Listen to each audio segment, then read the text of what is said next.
পয়লা June শেষ দফার নির্বাচন। কলকাতার একাধিক কেন্দ্রে লোকসভা নির্বাচন অনুষ্ঠিত হবে শেষ দফায়। ভোট পর্ব নির্বিঘ্নে সম্পন্ন করতে কলকাতার রাস্তায় নামল কেন্দ্রীয় বাহিনী। শুক্রবার সকালে বিধাননগর পূর্ব থানার পুলিশ কেন্দ্রীয় বাহিনীকে সঙ্গে নিয়ে সল্টলেকের ALBL ক্রসিং এ নাকা চেকিং শুরু করে। সেক্টর 5 হয়ে যে সমস্ত গাড়িগুলি সল্টলেকে ঢুকছে সেই সমস্ত গাড়িগুলোতে এদিন তল্লাশি চালানো হয়। পয়লা জুন শেষ দফার নির্বাচনের কারণে কেউ যাতে কোনো রকম অবৈধ জিনিসপত্র, টাকা বা আগ্নেয়াস্ত্র নিয়ে প্রবেশ করতে না পারে তা খতিয়ে দেখতে শুরু করেছে তল্লাশি।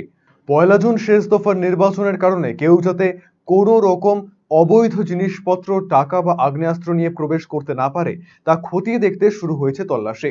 পুলিশ সূত্রের খবর, শুধু সল্টলেকের ALBL ক্রসিং এ নয়, আরো বেশ কিছু এন্ট্রি পয়েন্টেও চালানো হচ্ছে নাকা চেকিং।